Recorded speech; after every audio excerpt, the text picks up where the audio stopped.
एक गांव में जयशंकर नाम का एक नौजवान रहता था। जयशंकर बहुत ही गरीब था। उसका कोई परिवार नहीं था। वो अनाथ था। उसके पास संपत्ति के नाम पर केवल एक घर और एक गाय थी। जिसके पास खेती बाड़ी करने के लिए भी कोई जमीन नहीं थी। इसलिए वो अपना गुजारा जंगल से लकड़ियां काट कर उन्हें बाजार में बेच कर करता था। इसी तरह से उसका गुजारा चल रहा था। लेकिन इतनी गरीबी होने के बावजूद भी जयशंकर को परमात्मा से कोई शिकायत नहीं थी। जसवंत रोज सुबह जल्दी उठता और ओम नमः शिवाय का जाप करता। फिर उसके बाद वो अपने बाकी काम शुरू करता। जयशंकर महादेव को बहुत मानता था। गरीब होने के बावजूद भी वो लोगों की मदद जरूर करता और जितना हो सकता उनकी सेवा भी करता। जयशंकर रोज सुबह उठकर जंगल में लकड़ियां काटने के लिए चला जाता और जो भी पैसे उस लकड़ियों के काटने से मिलता उससे वो अपने घर का राशन लाता था। एक दिन जयशंकर लकड़ियां काटने गया। उस दिन उसका काम जल्दी खत्म हो गया। वो लकड़ियां को बेचने के लिए बाजार की तरफ चल दिया।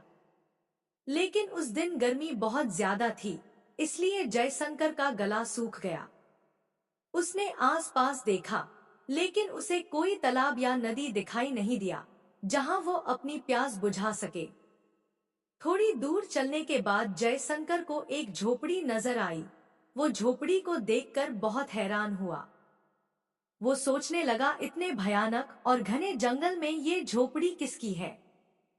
फिर जयशंकर ने सोचा कि शायद मुझे यहाँ से पीने के लिए पानी मिल जाए। ये सोचकर जयशंकर झोपड़ी के पास गया। झोपड़ी के पास पहुंचकर जयशंकर ने आवाज लगाई। जयशंकर की आवाज सुनकर एक लड़की झोपड़ी से बाहर आई।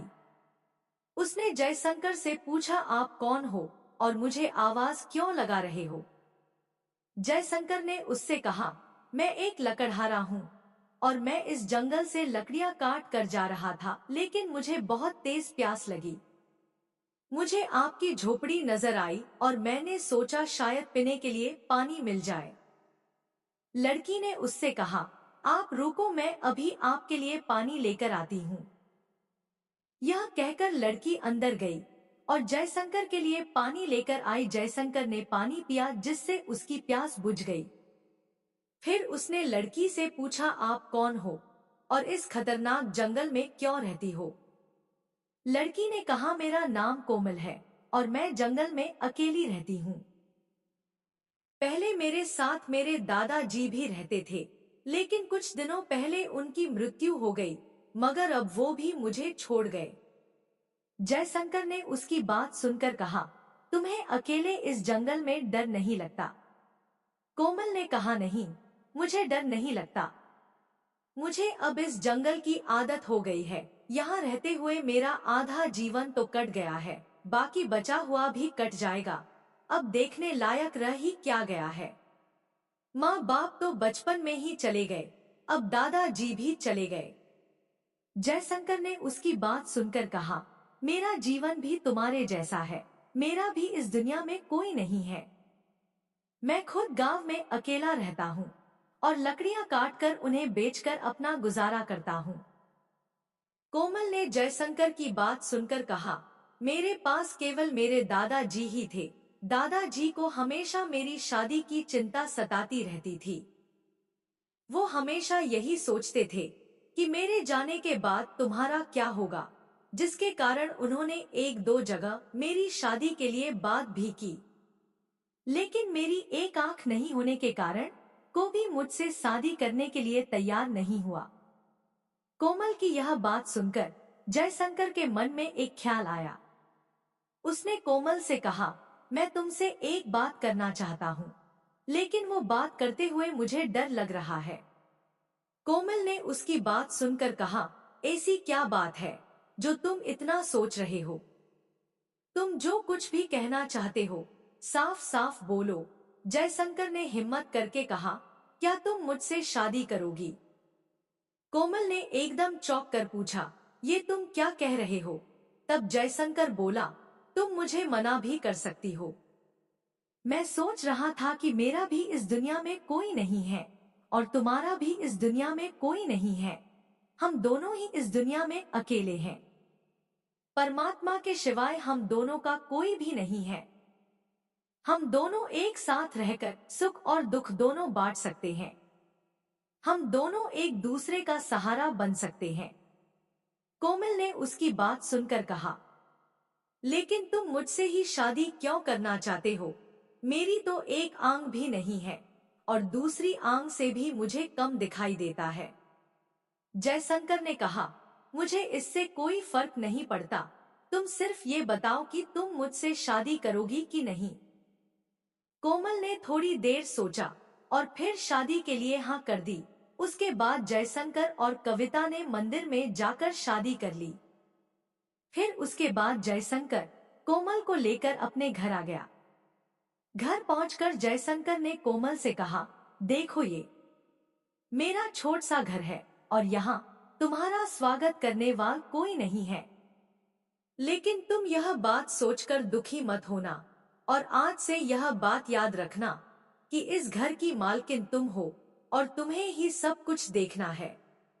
फिर जयशंकर की शादी की बात पूरे गांव में फैल जाती है।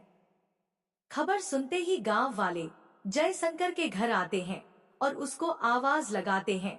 जयशंकर ने उनकी आवाज सुनकर कोमल से कहा, लगता है इनको भी हमारी शादी की खबर लग गई है, इसलिए ये मिलने आए हैं। यह कहकर जयशंकर बाहर चला गया। गांव वालों ने जयशंकर से कहा, हम तो तुम्हें बहुत ही भोला भाला समझते थे, लेकिन तुम तो बहुत ही तेज निकले, अपनी शादी की खबर तक नहीं होने दे। जयशंकर ने उनकी बात सुनकर कहा, अरे बाबा, ये सब इतनी जल्दी हुआ कि बताने तक का मौका नहीं मिला और आपको मैं क्यों नहीं बताता, आप सभी तो मेरे परिवार जैसे हो। तभी एक औरत ने कहा, भाइया वो सब तो ठीक है, लेकिन क्या हमें अपनी दुल्हन से नहीं मिलवाओगे? जयशंकर ने कहा, क्यों नहीं, अभी बुलाता हूँ। ये कहकर जयशंकर ने कोमल को आवाज लगाई और कहा, देखो बाहर तुमसे मिलने कौन आया है। जब कोमल बाहर आई तो गांव वाले उसे देखकर चौंक गए। तभी एक लड़की ने कटाक्ष करते हुए पूछा, जयशंकर भाइया, इसकी एक आंख किसने फोड़ दी? क्या तुमने शादी से पहले लड़की देखी नहीं थी? और अगर तुम्हें शादी के लिए कोई लड़की नहीं मिल रही थी तो हमें बता देते, हम तुम्हारे लिए कोई अच्छी सी लड़की ढूंढ देते। कोमल को चुप देखकर एक औरत बोली, मुझे तो ये अंधी के साथ साथ बहरी भी लगती है। अपनी इतनी बुराई सुनने के बाद भी ये चुपचाप खड़ी है। सभी गांव वाले कोमल का मजाक उड़ाने लगे। गांव वालों की बात सुनकर जयशंकर को गुस्सा आ गया। उसने कहा, मेरी पत्नी अंधी सही, लेकिन यहाँ तुम लोगों को किसने बुलाया है? उसकी बात सुनकर एक लड़की ने कहा, हमें किसी ने नहीं बुलाया, वो तो हमें ही शौक चढ़ा था दुल्हन को देखने का, लेकिन तुम्हारी दुल्हन को देखने के बाद पता नहीं हमारा दिन कैसा गुजरेगा। उसकी बात सुनकर जयशंकर ने गुस्से से कहा, तुमको किसने कहा था कि यहाँ आकर मेरी दुल्हन को देखो? तुम सभी लोग यहाँ से चले जाओ, निकल जाओ मेरी घर से। सभी लोग जयशंकर की दुल्हन का मजाक उड़ाते हुए वहां से चले गए। इतना कुछ होने के बाद भी कोमल कुछ नहीं बोली।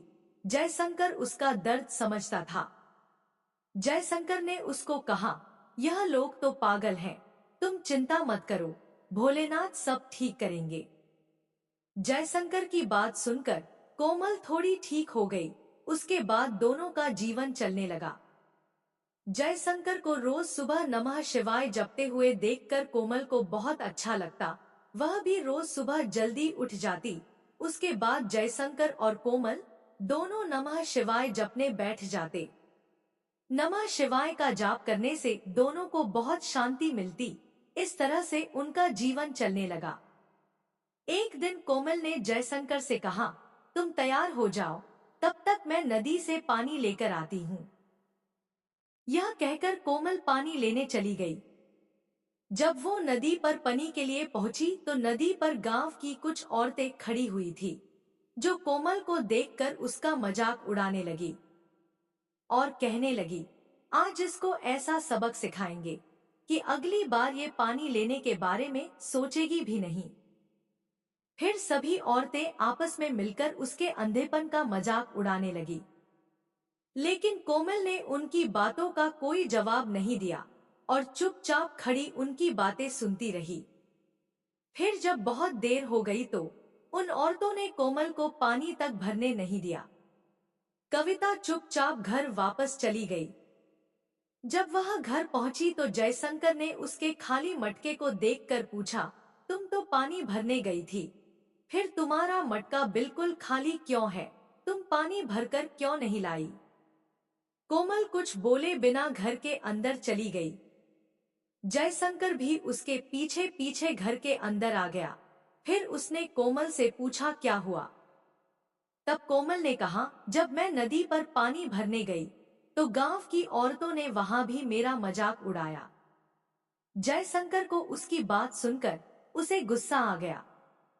वह उनसे लड़ने के लिए जाने लगा, लेकिन कोमल ने उसे जाने से रोक दिया। तब जयशंकर ने कहा, मैंने तो तुमसे शादी इसलिए की थी कि तुम्हारा जीवन सुखी हो जाएगा, पर मुझे पता नहीं था कि गांव वाले इतने नीचे गिर जाएंगे जो किसी की मजबूरी ना समझते हुए उसका मजाक उड़ाएंगे। कोमल ने उसकी बात सुनकर कहा, तुम क्यों परेशान होते हो? इसमें तुम्हारी क्या गलती है? गलती तो ये मेरे पिछले जन्मों के कर्मों की है जो मुझे ये सब कुछ भोगना पड़ रहा है। जयशंकर ने उसकी बात सुनकर कहा, तुम परेशान मत हो, भोलेनाथ सब ठीक करेंगे। उसके बाद जयशंकर ने कुछ सोचा और फिर कोमल से कहा, अब हम इस गांव में नहीं रहेंगे, हम इस गांव को छोड़ देंगे और शहर में जाकर रहेंगे। वहां मुझे कोई ना कोई काम तो मिल ही जाएगा। कविता ने उसकी बात सुनकर कहा, फिर यहाँ हमारे घर बार का क्या होगा और हमारी गाय का ख्याल कौन रखेगा? जयशंकर ने कहा, तुम उसकी चिंता मत करो, पास वाले गांव में मेरा एक दोस्त है जो अपनी गाय को ले जाएगा। अब तुम ज्यादा मत सोचो, अपने पास जो थोड़ा बहुत जो सामान है उसको साथ ले लो, फिर हम यहाँ से चलते हैं। हम आज रात को ही यहाँ से चलेंगे। रात के समय जयशंकर और कोमल सिर पर पोटली रखकर गांव से बाहर जाने लगे। तभी अचानक से उन्हें सामने एक महात्मा जी बैठे हुए नजर आए।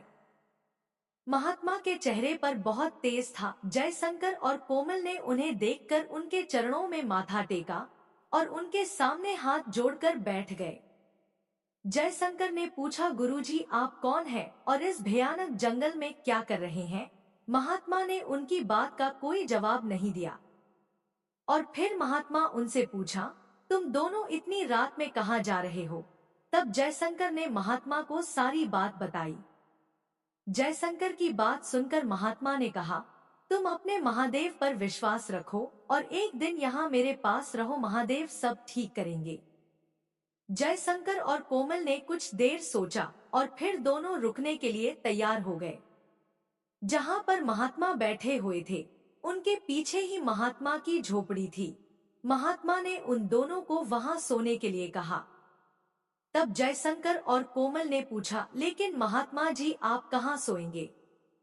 महात्मा ने जवाब दिया, तुम मेरी चिंता मत करो, तुम अंदर जाकर सो जाओ और सुबह नित्नेम करने के बाद मेरे पास आना। महात्मा का आदेश मानकर जयशंकर और कोमल अंदर सोने के लिए चले गए।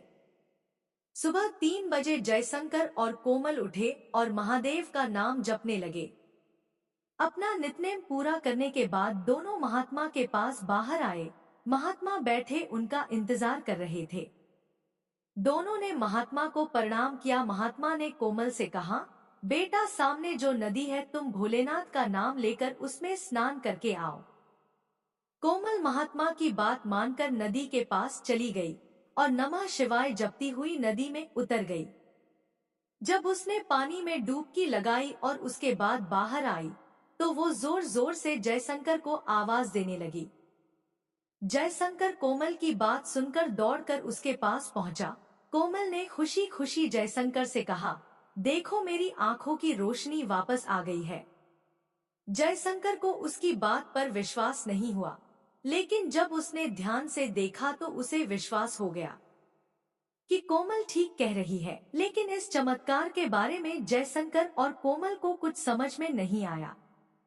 ये बात जानने के लिए दोनों वापस महात्मा के पास गए, लेकिन जब दोनों वापस पहुँचे तो वहाँ पर ना तो वे महात्मा थे और ना ही झोपड़ी। दोनों ये देखकर चकरा गए और दोनों नाम जपने वाले थे। वो समझ गए कि ये जो चमत्कार हुआ है वो सब महादेव का नाम जपने से हुआ है। जयशंकर तो इस बात पर पहले ही बहुत विश्वास करता था, लेकिन अब कोमल को भी महादेव के ऊपर पूरा विश्वास हो गया। उसके बाद जयशंकर और कोमल दोनों शहर में चले गए। महादेव की कृपा से जयशंकर को काम भी मिल गया। जयशंकर बहुत ही मेहनती और ईमानदार था, इसीलिए कुछ समय के अंदर ही उसकी गरीबी दूर हो गई। दोस्तों, ये कहानी सिर्फ कहानी नहीं बल्कि हमें बहुत कुछ सिखाती है। ये कहानी हमें ये सिखाती है कि हमें परमात्मा के ऊपर हमेशा विश्वास रखना चाहिए और उसी के अनुसार चलना चाहिए। अगर हम ऐसा करेंगे तो महादेव हमारे घर में कभी कोई चीज की कमी नहीं रहने देंगे। इसीलिए हमें आज से ही महादेव का नाम जपना शुरू कर देना चाहिए। दोस्तों, अगर आपको ये कहानी पसंद आई हो तो वीडियो को लाइक करके कमेंट में ओम नमः शिवाय जरूर लिखें। धन्यवाद।